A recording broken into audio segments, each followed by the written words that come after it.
So Prince William stood in front of the cameras looking like he hadn't slept in a week, and within 60 seconds he managed to say something so destabilizing that the entire royal press apparatus basically short-circuited. The thing is, nobody even knew he was supposed to speak that morning. No schedule, no press release, no carefully worded bulletin slipped to a friendly reporter. Just the future king, pale as a sheet, eyes so red you could see them through the screen, gripping the podium like he was holding himself upright. And then he opened his mouth and said something about an irreversible fracture, about a moment from which there would be no going back, and honestly, the wording was so final that even the veteran correspondents didn't know what to do with it. If you just want to keep up with stories like this as they actually make sense, hit subscribe on Crown Watch real quick. It helps, and we'd appreciate it.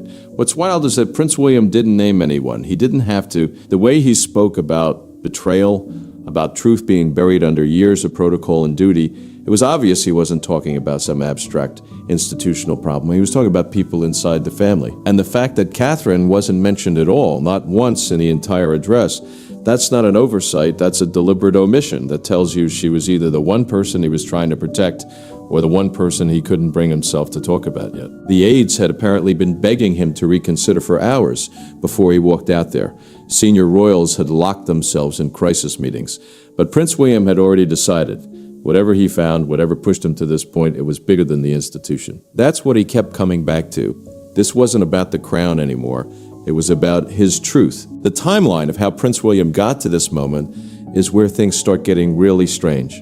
For months, reporters had noticed he seemed off, missing engagements, looking distracted, the kind of smile that doesn't reach your eyes. The speculation was all over the place. Some people thought it was personal, marriage trouble, health worries. Others figured it was tension with King Charles, which isn't exactly new. But nobody had the full picture because the full picture was apparently sitting in a locked drawer at his father's private archive. And this is the part that sounds like it should be fiction. Prince William used a master key, one that had been passed from Queen Elizabeth to King Charles during the transition. And while his father was abroad, he accessed the personal archive. What he found were letters between Charles and a foreign head of state, not diplomatic cables, not government business, private correspondence about land and titles and assets tied to personal royal interests, not the British government. Deals that directly undermined what the late Queen had been trying to do, deals that hinted at alliances that threatened the integrity of the monarchy itself. So Prince William confronts the palace legal advisors, demands an explanation, and instead of answers, he gets deflection, rehearsed lines, warnings to think about the implications. Every time he pushed for transparency, he hit another wall. That's when it becomes clear this isn't just about some letters. There's a whole system in place designed to keep this stuff buried. Senior courtiers who've spent years insulating the crown from scandal, not loyal advisors, but gatekeepers protecting secrets too volatile to see daylight. And now Prince William had pierced their veil. The deeper he dug, the more isolated he became inside his own family. Meetings turned tense. Conversations with Charles went cold. What started as a son looking for answers turned into a battle between a father trying to maintain control and an heir who refused to live in denial. Charles begged him to let it go. Prince William refused. The arguments got so loud at one point that palace staff were told to clear the entire floor. And standing in the middle of all of this was Catherine. She's been the stabilizing force in that family for years, everyone knows that, and she tried to pull Prince William back from the edge. If you do this, she told him, you will break everything. The family, the public trust, everything. But the truth had already taken hold of him. He wasn't just doing this as a prince. He was doing this as a father who wanted his children to inherit something they could actually believe in. And honestly, when you look at what happened next, it's clear Catherine was right to be worried because the fallout didn't stop with Prince William's speech. It triggered something much bigger. Right as Prince William's announcement was hitting global headlines, a royal aircraft landed at Heathrow under strict confidentiality. No flight records, no press, just royal security escorting a single passenger. Prince Harry stepped off that plane looking exhausted, eyes tired, holding a sealed envelope with the royal crest that was clearly old, clearly personal, and clearly not something anyone had seen in decades. A letter from Princess Diana, pulled from a hidden vault. But here's the thing. Prince Harry didn't just decide to fly back. He was summoned. Prince William's announcement had triggered a rarely used clause in royal emergency protocol, one that requires every royal bloodline member to report to the UK, including those no longer in active service. Meghan Markle refused to come. Sources close to her say she didn't trust the circumstances and feared the optics of being pulled back into a family that had already consumed so much of her life. So Prince Harry boarded alone, under heavy pressure, carrying a burden nobody could see. When he got to the palace, things got complicated fast. Princess Anne and Prince Edward personally intervened and barred him from entering the private royal quarters. Staff described a tense standoff in the West Corridor, raised voices, accusations, security reportedly stepping between family members. Princess Anne told Prince Harry that this wasn't about his emotions, it was about the survival of the crown. Prince Harry pushed back, waving the letter, demanding to speak to Prince William. But Prince William wasn't there. He had already left for Sandringham, cutting off all direct communication. And this is where the story takes the most devastating turn. Prince William had meant for his message to reach Prince Harry first. An early version of the speech had been hand-delivered to royal messengers with strict instructions to place it in Prince Harry's hands before it hit the press. Something went wrong, whether it was interference or mishandling. Prince Harry never received it. He found out like everyone else through headlines and social media. He felt completely betrayed. It didn't matter what Prince William intended. The damage was done. The two brothers faced each other in a hallway lined with portraits of their ancestors. No cameras, no microphones, just two men bound by blood and divided by wounds too deep for words. Prince Harry asked one question: was I supposed to be blindsided again? Prince William didn't answer. He couldn't, because the truth was the storm had grown beyond even his control. Their fractured bond had just suffered another violent blow, and the ghost of their mother's last wishes loomed heavier than ever. And while everyone was focused on the brothers, something was happening with Catherine that nobody noticed at first. Behind the palace glass, barely visible, she was trembling. Her health had been slipping for weeks. Unexplained absences, fainting spells, days where she wouldn't come out of her room. But it wasn't just physical. This was emotional exhaustion from carrying the weight of palace secrets, from knowing too much and saying too little, from being too close to Prince William's emotional descent. Every late-night conversation had gotten darker. Every whispered strategy had dissolved into silence. She had carried it all with grace, but even diamonds crack under relentless pressure. The breaking point came from something nobody saw coming. A private journal belonging to Catherine was leaked hours before Prince William's announcement. How it got out is still a mystery, but what it contained was devastating: pages of quiet agony and dread. One line stood out: I wish I had left before this broke us all. That sentence, raw and unfiltered, circled the globe and became the quote that defined the royal family's unraveling. Catherine had never spoken to the press, never given an interview, but her pain now had a voice, and it was louder than any palace statement. Queen Elizabeth had once put strict protection protocols around Catherine, knowing the role she'd eventually have to play, but after the Queen passed, those protocols were quietly dismantled by order of King Charles himself. The late monarch had sensed something about how vulnerable Catherine would become as the royal spotlight intensified. With the Queen gone and Charles asserting control, Catherine was left exposed both emotionally and politically. She had begged Prince William not to speak, not because she didn't believe in him, but because she knew the toll it would take. She had already watched him crumble under discoveries that should never have been his to bear. But Prince William was driven by something bigger than caution, and Catherine stood alone in the lonely corners of the palace where no cameras could reach, silenced not by command, but by grief. And then Princess Anne stepped into the room and everything shifted. Nobody speaks like Princess Anne, not in hushed tones, not in riddles, and definitely not in fear. When she entered the private royal chamber moments after Prince William's announcement, the advisors fell silent. Camilla froze. King Charles, for the first time in years, looked uncertain. Princess Anne's voice didn't rise, but it didn't need to. 6 words is all it took. This is not what she wanted. With that single sentence, the veil of denial that had shrouded the royal inner circle was violently torn away. Princess Anne's fury wasn't vague and it wasn't speculative. It was aimed directly at Camilla and the senior aides who had spent years insulating Charles from dissent. She accused them of something more dangerous than policy missteps, the willful distortion of the monarchy's bloodline integrity. According to Princess Anne, there were unpublished final instructions from Queen Elizabeth, personal directives never made public, quietly sealed, and kept from even the Privy Council. These weren't ceremonial wishes. These were protective measures, safeguards Elizabeth crafted in her final year, when her health had declined and her trust in the new regime began to fracture. Princess Anne claimed the Queen's private instructions had been deliberately buried because they posed a threat to those now benefiting for their absence. When she cited those documents, Camilla erupted. What followed wasn't a disagreement, it was a detonation. Princess Anne openly questioned the legitimacy of Camilla's place in the line of ceremonial influence, asking aloud whether the Queen ever truly approved of the full title that had since been granted. Camilla, red with rage, stormed out, but not before hurling a remark about being the only one holding the family together. Princess Anne reportedly replied, "Then it's no wonder we've come apart." After the confrontation, Princess Anne requested a private moment with Prince William. In a quiet royal study, she produced an envelope that hadn't seen daylight in over a year. Worn edges, seal untouched, it bore Queen Elizabeth's private crest and had been held under Anne's protection since the Queen's passing. She handed it to Prince William without saying a word.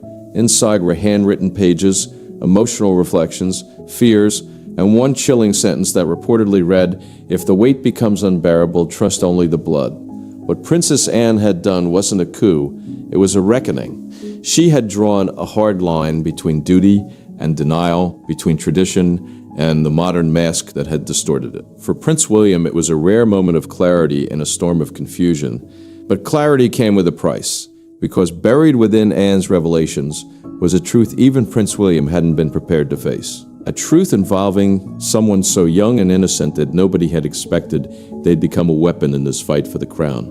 Prince George is barely tall enough to reach the podium his father spoke from. Yet, in the shadows of Buckingham's walls, he had unknowingly become the centerpiece of a storm threatening to split the monarchy in two. His sudden disappearance from family outings, canceled appearances, forced smiles that barely lasted a moment, it all made sense now. A hidden clause buried deep within Queen Elizabeth's private will had just been revealed. It didn't just outline a hope or a suggestion, it named George as the vessel for a different kind of monarchy, one untouched by the compromise and chaos and quiet corruption that had eroded the crown from within. The clause detailed a secret inheritance and mentorship program established by the Queen in her final year, designed to bypass the expected handlers and place George directly under the guidance of three people: Prince William, Princess Anne, and an unnamed figure outside the traditional royal apparatus. What rattled the palace most was what the Queen's language clearly avoided. Camilla, in all 14 pages of her handwritten supplement, there wasn't a single mention of her name in relation to the next generation. It was intentional, unmistakable, and damning. Camilla, already fuming over Princess Anne's intervention, now found herself frozen out of yet another royal future. Catherine, who had long fought to protect her children from the machinations of the court, refused to hand over George for any engagements outside her supervision. What had been passive tension between the two royal women turned into direct confrontation. Witnesses described an explosive exchange where Camilla accused Catherine of orchestrating a succession trap, a plot to sideline her permanently by hiding behind the Queen's posthumous words. Catherine's response was cold and final. "You were never part of her plan." The reason for George's disappearance from public view now made painful sense. He wasn't ill. He hadn't been sent abroad. He was being shielded. Princess Anne had taken it upon herself to fulfill the Queen's private wishes. In a quiet ceremony held in one of Elizabeth's private chapels, she presented George with a symbolic artifact, a relic passed down through royal bloodlines, said to only be given when the future must be protected at all costs. What that object was remains tightly guarded, but its meaning was clear. George was now more than a boy. He was a symbol of what could still be salvaged. Within hours of the will's details leaking, palace staff loyal to Camilla began circulating counterclaims, questioning the validity of the Queen's final writings, suggesting forgery or manipulation. A legal and emotional war had begun, and at its heart stood a child too young to understand the weight being placed upon his shoulders. And then Prince William made his next move. He stood at the royal gallery not to honor tradition, but to rewrite it. With one calm but cutting phrase, he announced the royal reset order and shattered the very foundations of what Camilla had quietly built. The royal reset was more than symbolic. It was a sweeping directive, signed and sealed, that restructured royal ceremonial hierarchy and formally removed Camilla from any position of influence tied to the next generation of heirs. Her name was not demoted, it was deleted. Erased from rosters, omitted from planning, struck from documents that had once promised her a legacy among the future rulers of Britain. The moment that decree was read aloud in the marble halls of Windsor, Gasps spread like wildfire. Camilla's face reportedly turned to stone, but behind her eyes was a storm she could no longer contain. Long-standing staff loyal to Camilla resigned in protest.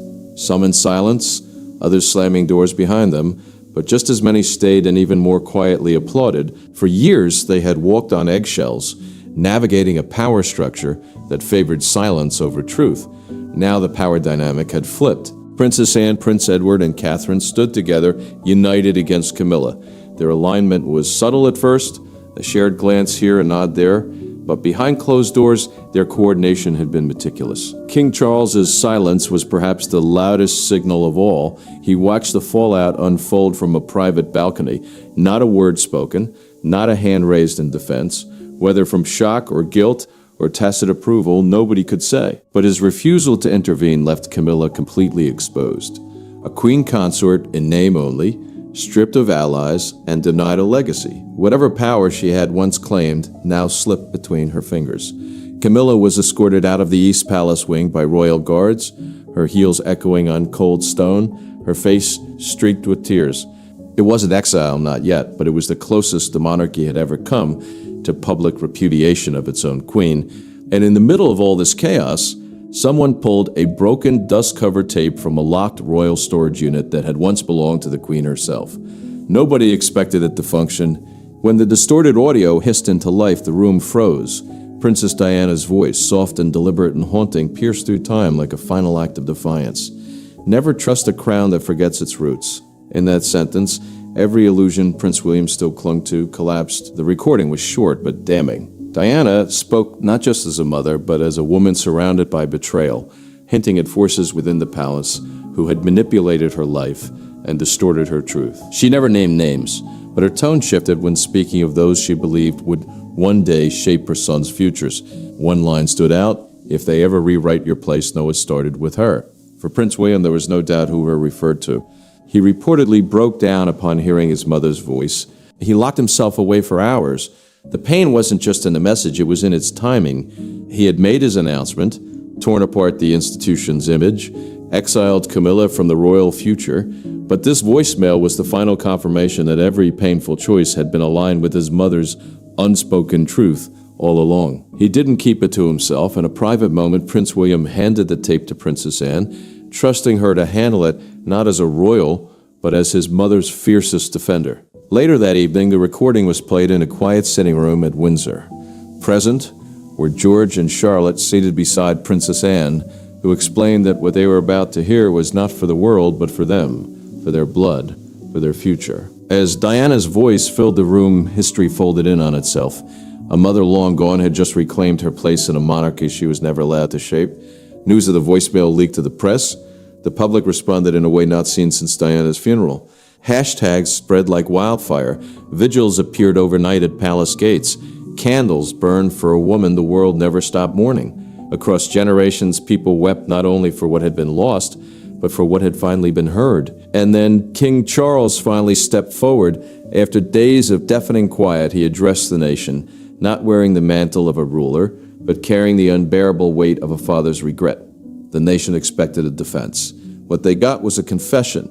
In an unscheduled emergency royal address, his voice shook not from age, but from guilt and weariness, and the realization that the institution he had once vowed to uphold had in the process destroyed what mattered most: his family. "I was not strong enough to keep the family whole," he admitted, staring directly into the camera. No palace flags, no regal framing, no ceremonial backdrop, just a man stripped of excuses, exposing the fracture lines between fatherhood and monarchy. He acknowledged his failures, not only as a sovereign, but as a husband who let the past linger too long, and as a father who watched his sons drift further into silence. Then came the moment that stunned the entire realm. King Charles offered to step back indefinitely from royal duties, not just as a symbolic gesture, but as a means of clearing a path for restoration. The monarchy, he admitted, could no longer thrive under the old guard. "The world has changed," he said, "and the crown must change with it or not at all." Those inside the palace were divided. Some called it a surrender, others called it the most courageous act of his reign. But the people outside listened, and many wept. In what may become his most defining act, King Charles announced he would formally reinstate Queen Elizabeth's unpublished final wishes as official royal protocol. Every suppressed document, every hidden letter, every sealed directive from the late Queen would now guide the institution's next chapter, no longer buried beneath ambition and tradition. Elizabeth's voice would finally return to the throne she left behind. His final words etched themselves into the soul of the nation. Let the future be theirs, not mine. With that sentence, he let go not of the crown entirely, but of the power to control its direction. He turned away from legacy and into humility, into grief, into an acceptance that the era he represented had finally come to an end. The royal stage was reset, and as the cameras faded and silence returned to Buckingham Palace, the world knew one thing: the monarchy would never be the same.